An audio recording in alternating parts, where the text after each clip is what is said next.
Good evening, folks. It's Diamond with the Oppenheimer Ranch Project and Magnetic Reversal News, bringing you a magnetic excursion update Monday, January 13th, around 9:30 p.m. Mountain Time 2023.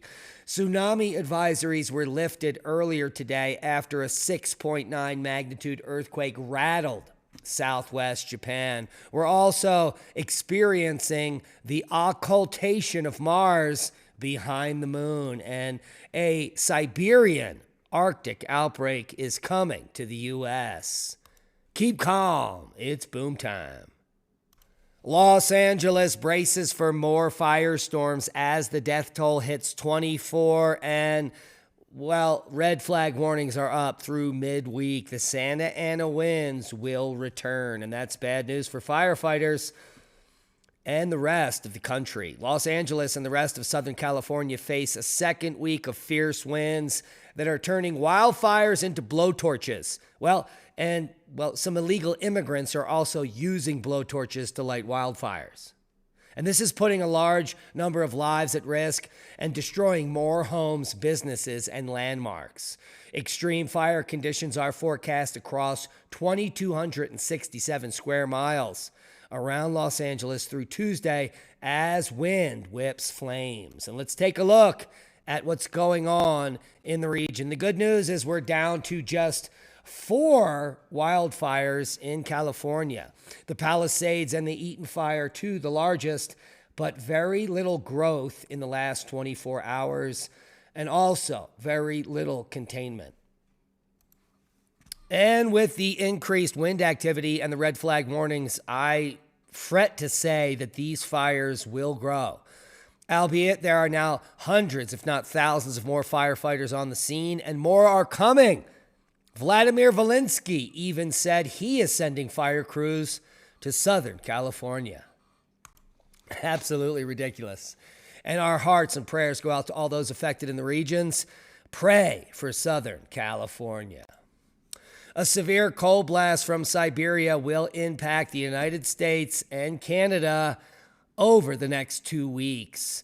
Here you're looking at the 8 to 14-day temperature outlook, and it's looking quite bleak for the east.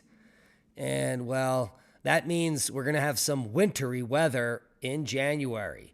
And this is after decades of warm Januaries. This one will be on the record books.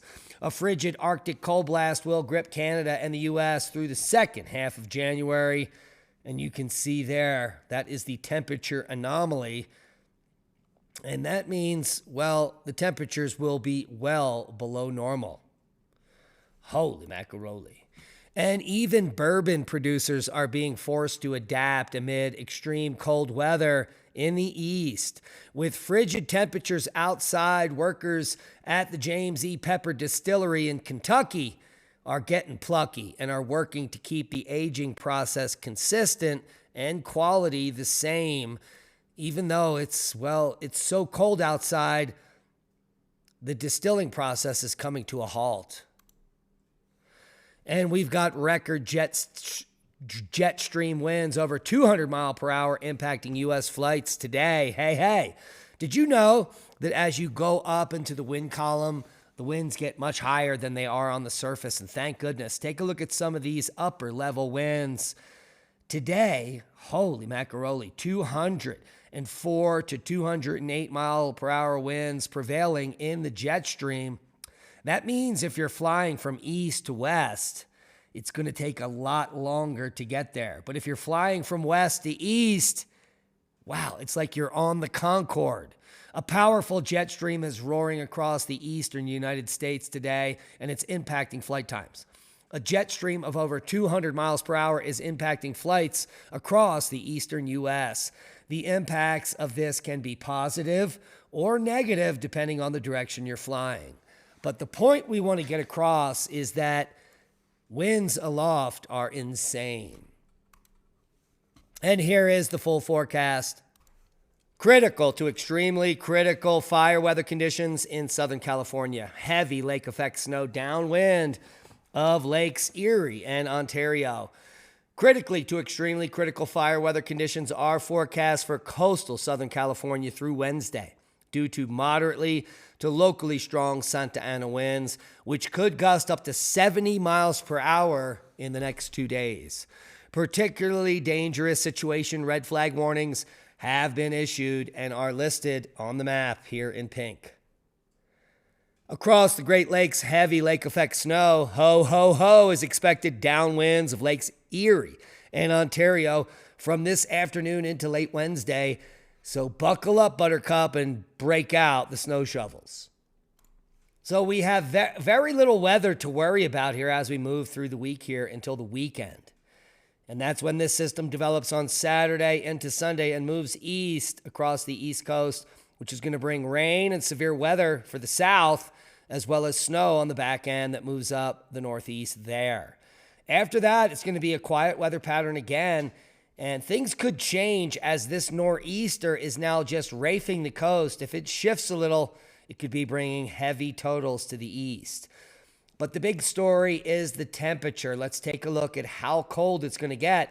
It's going to be minus 20, for goodness sakes, right there by January 19th in North Dakota. Say it ain't soda, but that's what the GFS is showing. And not only that, these cold temperatures are going to push all the way down to Florida by January 22nd and stay there for days. It is going to be cold in the southeast for the end of January. Take a look at this Arctic plume that's about to hit. Holy macaroni, minus 37 here up in Canada. Take a look at that for January 20th. It's going to be a cold U.S. where all 50 states will be below freezing. Now let's take a look at the snowfall totals. With temperatures like that, anything in precipitation-wise is going to fall as snow, ho, ho, ho. But we've got very few systems moving across the U.S., and anything that does fall as snow will hit as snow. Take a look. Here is Tuesday, Wednesday, and Thursday. Most of that is lake effect snow, some light flurries throughout the northern tier here. Friday and Saturday, a system moving through Canada will develop into the U.S., bring more heavy lake effect snow through the weekend for Michigan, and then the Great Lakes region in the Northeast. On the 19th and the 20th, storms develop in the Appalachians, bringing heavy snow to West Virginia. And then maybe a system after that, that's that nor'easter, if it shifts, could bring snow as far south as the coast of Georgia and Texas, the nexus of the Schmexus. So stay tuned for more updates. Tsunami advisory has been lifted after a 6.9 magnitude downgraded to 6.8 rattles southwest Japan. The good news is they're prepared for that, and very few damages were incurred. No loss of life as far as we are concerned. But the quake struck shortly after 9:19 p.m. local time. The agency said triggering an advisory for Miyazaki Prefecture and the island of Kyushu, as well as Japan's southern Kuchi Prefecture as well. There were tsunami warnings and watches, and tsunamis did occur, but they were very mild. The initial tsunami was 1 meter, 3.2 feet high, and made landfall within 30 minutes of the earthquake. Most people had evacuated at that point, according to the Associated Press. So, very small tsunamis, and people with experience have gotten out of harm's way. Good news in Japan. Seismic update. Well, we can take a look at that quake right there, 6.8 downgraded in Miyazaki, Japan, at a depth of 36 kilometers. This was a big rumbler, and people felt it on the surface and were probably sharting their pants, which is why most of them evacuated to get away, well, from drowning to death from a tsunami. Good news is the tsunami was only 1 meter high and quickly dissipated. Overall, normal activity worldwide. Slight uptick in the western portion here of the Pacific Rim of Fire. And a 4.5 up in Nunavut. Quite interesting rumbler there. Worldwide volcano news, quite spicy for the day. We had some volcanic lightning at Ibu. We'll get to that in a moment. The first on the list for the 13th of January is Popocatépetl in Mexico there. 20,000-foot blast for Popo. Fuego to 14,000 foot, Semeru to 15. Ebeco puffing and passing today to 9,000 feet. Ibu to 14,000. That's not the big paroxysm that happened just after that puff. Reventador puffing volcanic ash. And here We are looking at the Ibu volcano lava fountain with emissions over 18,000 feet, and it was the most spectacular paroxysm in quite some time. Take a look at the volcanic lightning. This is due to the ionization of those particles as they get ejected from this massive volcano. Absolutely spectacular footage here earlier today from Ibu. White Island puffing today, and you can see the streamer there, 3,000-foot blast. Santaguito to 16, Fuego to 15, Popo, volcanic ash continues. Conleon, 9,000-foot puff there. Sungay, volcanic ash. And it's boom time at Nevado de Ruiz, 19,000-foot today. Suanacima, 14,000-foot blast. 6,000-foot blast. Semaru, who knew? Now you do 15,000-foot blast there. Liwa Toby, puffing and passing the 7,000 feet. And Ibu, 6,000-foot after blast after the paroxysm. Reventador, 14,000-foot there. White Island, 2,000. Following up the 3,000-foot puff there. Santaguito to 14,000 foot. Fuego to 14. Popo to 21,000. Manam on the list. 7,000-foot puff from Manam. Semaru, who knew? Now you do 15,000 foot. Liwatobi to 7,000. Ibu to 14,000. Liwatobi to 7,000. What a list of erupting worldwide volcanoes for the day. And we do have video of that Ibu eruption happening earlier today with volcanic lightning, and it's quite spectacular. A homeowner caught this, obviously staying calm, cool, and collected as his livelihood, his life is threatened by this volcano. Absolutely insane. All the links to all the topics, all the articles, and all the footage will be below. Quick look at space weather. The sun has been quiet for days, and we don't expect any accentuation in activity, although it does appear that we may have some sunspots coming around in a few days, so we'll have a few days to wait. KP has been below 3 for most of the last 48 hours, but we do have some activity turning around the limb. As one area exits and a plasma burst occurs, new active regions potentially turning around the east limb. So we're going to be keeping a close eye on the sun. 3-day geomagnetic forecast is all quiet.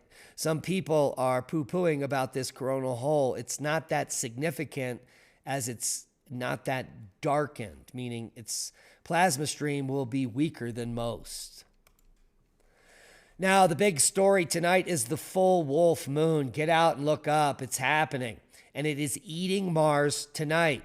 What do we mean by that? Well, it's the occultation of Mars. Right before the show set off, I went outside, and Mars was sitting somewhere right here on my moon, and it will be moving beneath the moon and reemerging around midnight.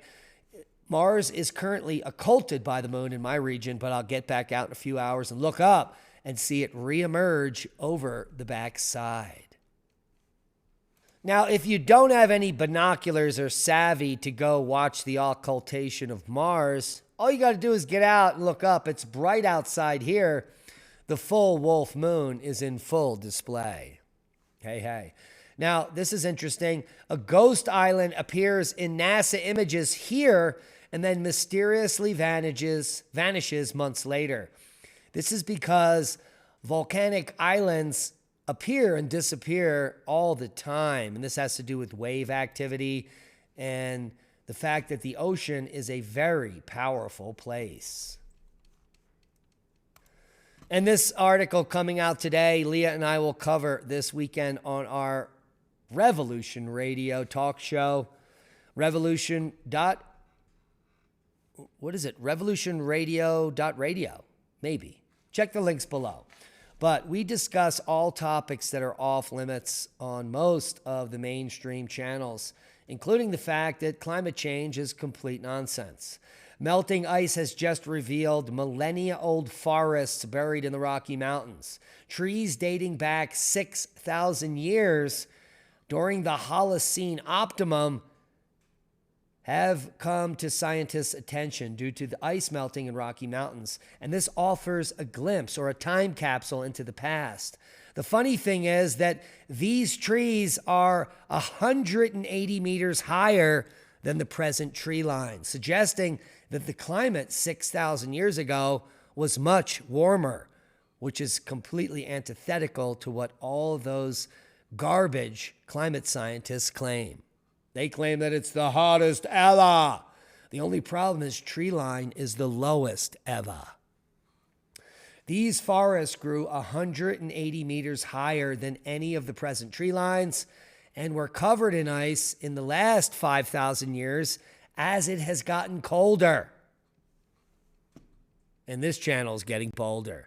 We're so bold that there is no climate emergency. Yes, this is the World Climate Declaration, and I have the full PDF for you. It was just republished last week with the list of all 1,971 signatories. And the good news is that if you scroll down all the way to page 58, holy macaroni, you'll get the United States of America. And good news, there is I, David James Moriello, geologist, researcher, and public speaker against the corruption in science, government, and the media. We're on the list. Go get it.